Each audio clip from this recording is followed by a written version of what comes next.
Praise the Lord. நன்றி ராஜா, உமக்கு கொடான கொடி நன்றி. ஏசையா 53 அதிகாரம் எடுத்துக்கொள்ளலாம். ஏசையா 53. ஹல்லேலூயா, நன்றி அப்பா.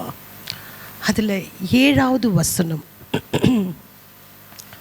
ஹல்லேலூயா, ஸ்தோத்திரம் கர்த்தாவே, உமக்கு நன்றி. ஏசையா 53 7வது வசனம் என்ன சொல்கிறது என்று சொன்னால், அவர் நெருக்கப்பட்டு ஒடுக்கப்பட்டு இருந்தார், ஆனாலும் தம்முடைய வாயை அவர் திறக்கவில்லை.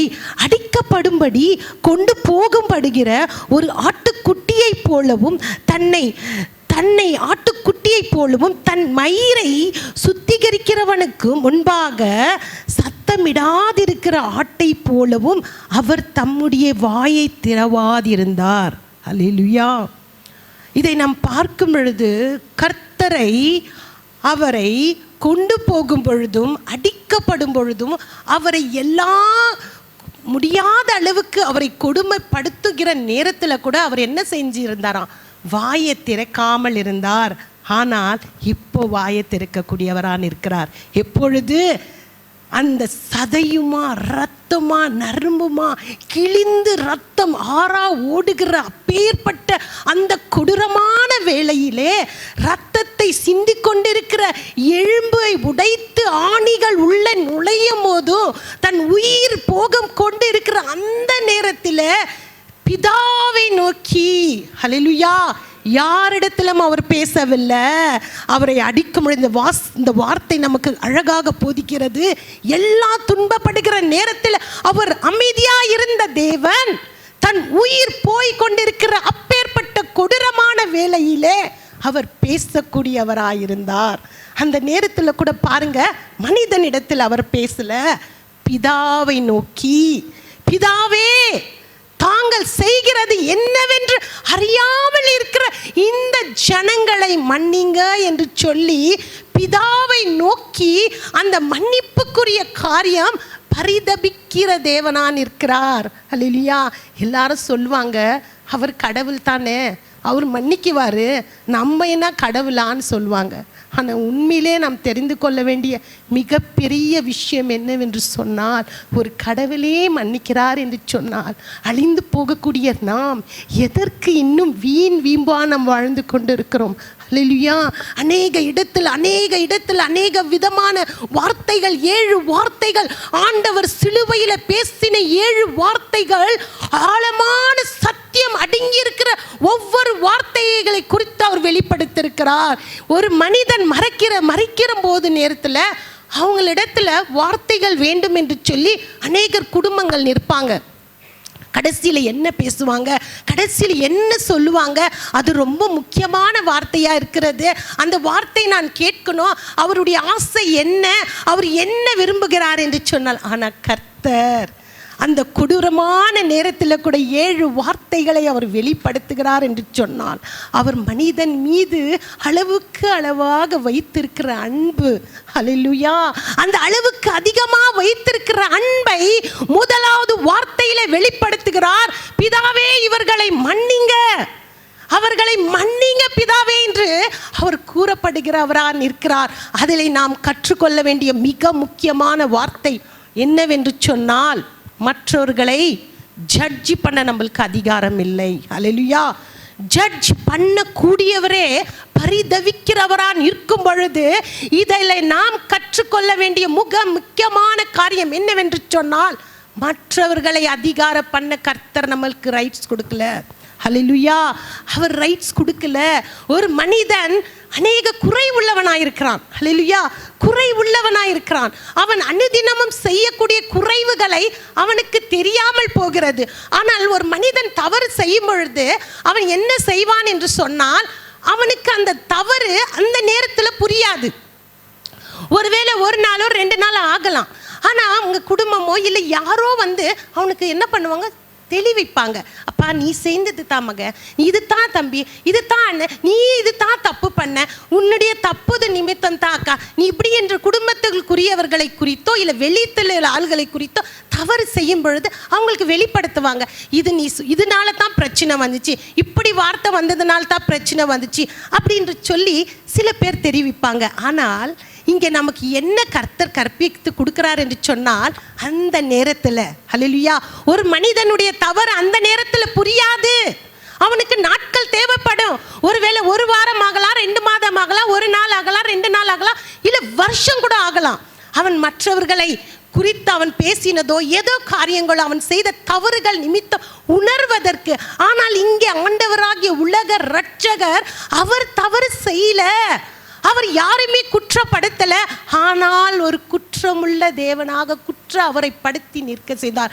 ஒரு மனிதன், அதாவது தவறு செய்த மனிதர்களிடத்துல நம்ம இப்படி கூட நிற்க மாட்டோம். என்ன பண்ண மாட்டோம், ஐயோ நான் நிற்க மாட்டேன், சீ அவங்க அப்படி இருக்கிறாங்க என்று சொல்லி. ஆனால் திருடன்கள் மத்தியில் ஆண்டவரை சென்டரில் வச்சாங்க. ஹல்லேலூயா. அப்போ எவ்வளவு ஒரு அவமானம், எவ்வளவு ஒரு அவமானம், எவ்வளவு ஒரு நிந்தனை. அப்பேற்பட்ட ஜனங்களுக்காக, தன்னை குத்தினவர்களுக்காக, தன்னை நோகடித்தவர்களுக்காக, தன்னை துப்பினவர்களுக்காக, தன் தாடியை பிடுங்கினவர்களுக்காக, தன் ஆடையை கழட்டி அவரை பரியாசம் பண்ணுகிற அப்பேற்பட்ட ஜனங்களுக்காக அவர் பரிதபிக்கிறவரா நின்றார். ஹல்லேலூயா. இந்த வார்த்தை நாம் 2000 வருஷத்திற்கு முன்பதாகவே அவரை சிலுவையில் அறைந்தாங்க. ஆனால் 2000 வருஷத்துக்கு முன்பதாக கர்த்தரை பட்ட பாடுகளை இந்த நாள் வரைக்கும் நாம் தியானித்து கொண்டு இருக்கிறோம். ஹல்லேலூயா. ஆனால் நமக்குள்ள ஒரு மாற்றம் இருக்கிறதா? ஏன் ஏன் ஒரு மாற்றம் நமக்குள் வர வேண்டும் என்று சொல்லி அனுதினமும் இந்த தியானங்கள் அனுதினமும் நாம் கேட்டுக்கொண்டே இருக்கிறோம்.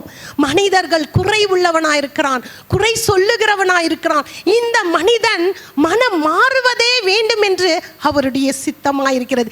ஏன் என்று சொன்னால், ஒரு மனிதனுக்கு வருகிற அந்த பலவீனங்கள், அந்த பாவத்தின் வரைவுடைய அந்த அறிகுறிகள் அவர் அறிந்திருக்கிறார். அவர் அறிந்தது நிமித்தம் அந்த நேரத்தில் மன்னிக்கிற பரிதபிக்கிற தேவனாக மற்றவர்களுக்காக பிதாவின் இடத்தில் பரிதபிக்கிறவரா நின்றார்.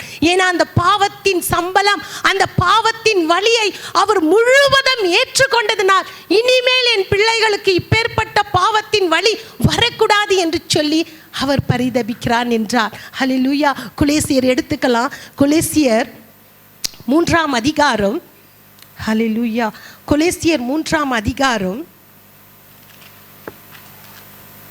13வது வசனம் என்ன சொல்கிறது என்று சொன்னால், ஒருவருக்கொருவரை தாங்கி ஒருவர் பேரில் ஒருவருக்கு குறைபாடு உண்டானால் கிறிஸ்து உங்களுக்கு மன்னித்தது போல ஒருவருக்கு ஒருவர் மன்னிங்கள். இந்த நாளிலே நான் மனிதன், நான் அநேக குறை உள்ளவன். எனக்கு எவ்வளவோ துரோகம் செஞ்சாங்க, என்னை ஏமாத்தினாங்க, என்னை கஷ்டப்படுத்தினாங்க, என்னை நிந்தித்துக்கு என்ன சொல்கிறது சொல்லலைன்னா நிறைய சொல்லலாம். ஏன் நம்மளுடைய ஆஸ்தியை கூட எடுத்திருக்கலாம், எவ்வளவோ தவறுகள் நம்மளுடைய வாழ்க்கையில் நமக்காக செய்திருக்கலாம்.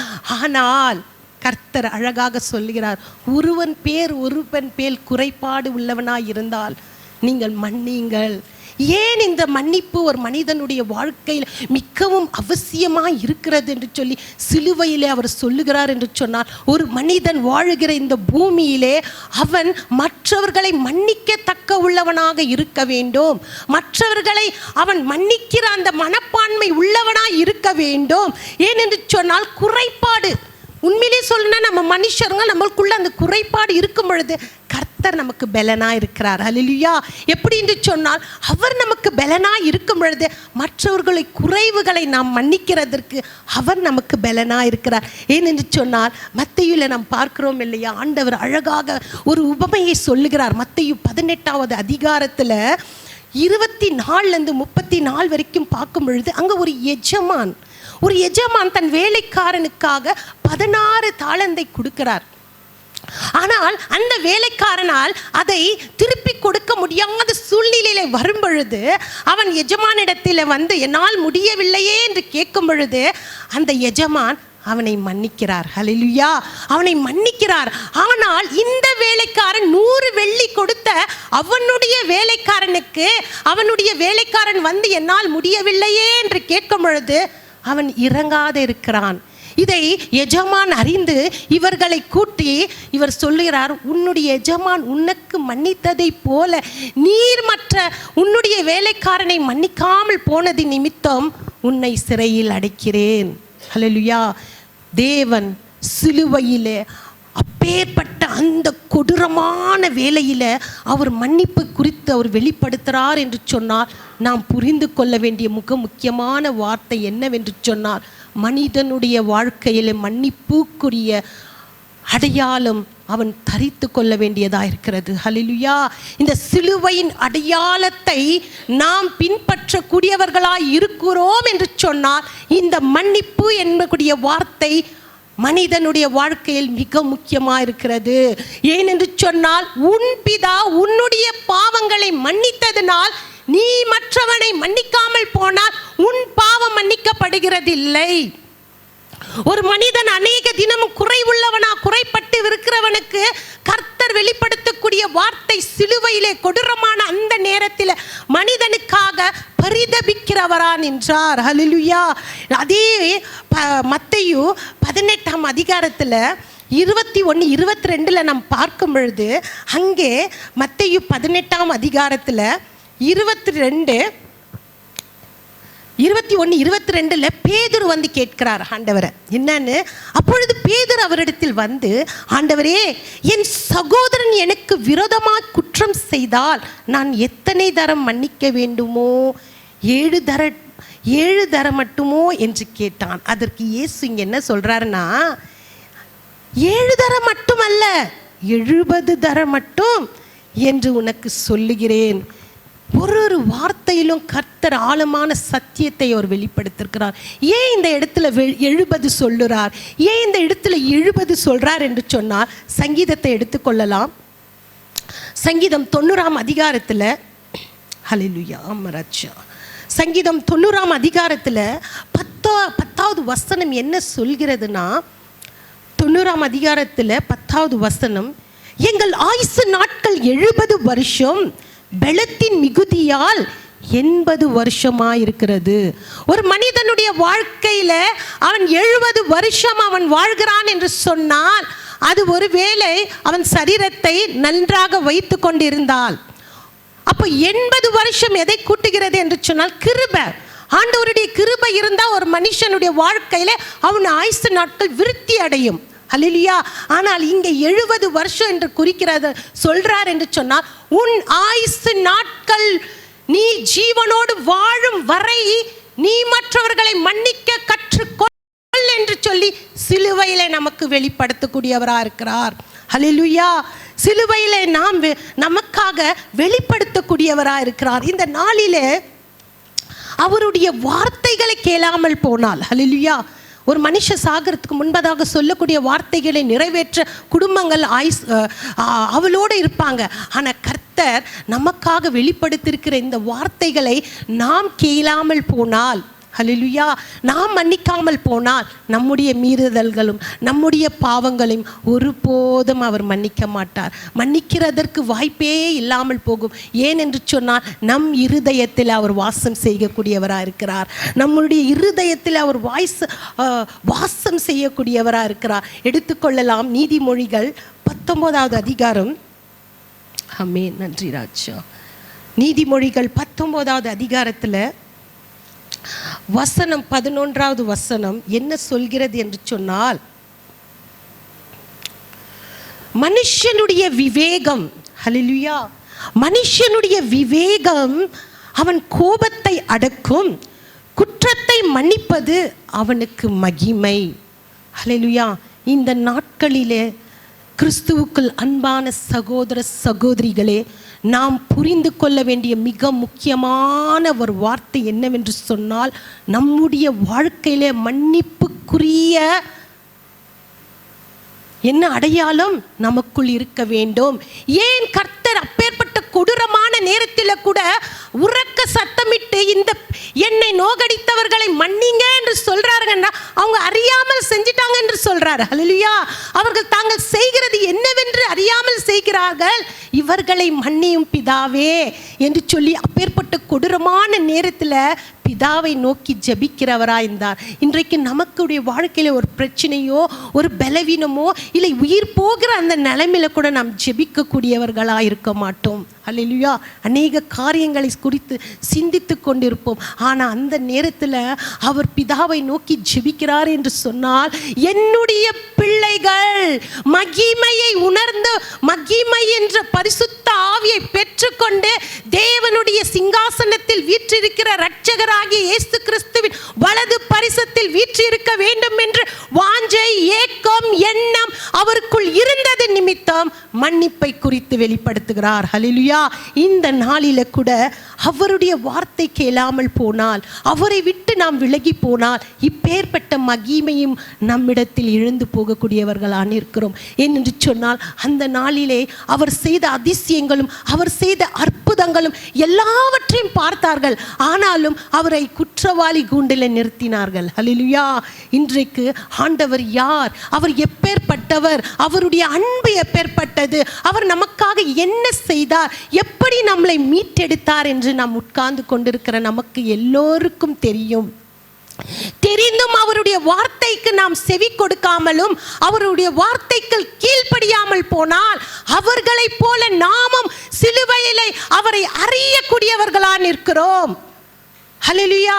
இதை நாம் தெரிந்து கொள்ள வேண்டிய மிக முக்கியமான வார்த்தை என்னவென்று சொன்னால், கர்த்தருடைய வார்த்தை அசட்டையா பண்ணக்கூடியவர்கள் சபிக்கப்பட்டவர்கள் என்று வேதம் சொல்கிறது. இன்றைக்கு நாம் சபிக்கப்பட்டவர்கள் அல்லாமல் தேவனுடைய வருகைக்கு அவர் சமூகத்தில் நிற்கக்கூடியவர்களாம் நாம் நிற்கணும். ஹல்லேலூயா. அவரை அறியாதவர்கள் அவரை சிலுவையிலே அறைந்திருக்கலாம். ஆனால் அறிந்த நாம், ஹல்லேலூயா, அறிந்த நாம், அவரை ஏற்றுக்கொண்டிருக்கிற நாம், அவருடைய வார்த்தையை நாம் கடைபிடிக்காமல் போனால், இன்னுமா வைராக்கியமும், இன்னுமா பொறாமையும், இன்னுமா எரிச்சலும், இன்னுமா கசப்புகளும் அவர் வாசம் செய்கிற இடத்தில் நாம் வைத்து கொண்டிருந்தால், அவரை அனுதினமும் சிலுவையிலே அறியக்கூடியவர்களாயிருக்கிறோம். ஒரு தடவை அவரை சிலுவையிலே அறைந்தாங்க. ஆனால் அவரை ஏற்றுக்கொண்ட பிள்ளைகள் அனுதினமும் சிலுவையிலே அறியக்கூடியவர்களாக இருக்கிறோம். ஒருவேளை நம்மளால் மற்றவர்களை மன்னிக்க முடியாம சூழ்நிலை நாம் இருந்தாலும் கூட கர்த்தரை நோக்கி கூப்பிடலாம். அப்பா, நீர் மன்னித்தீரே, அப்பேற்பட்ட இருதயம் எனக்கு தாங்கப்பா, அப்பேற்பட்ட இருதயம் எனக்கு தாங்கப்பா, மற்றவர்களை மன்னிக்கக்கூடிய மனப்பான்மை எனக்கு தாங்கப்பா.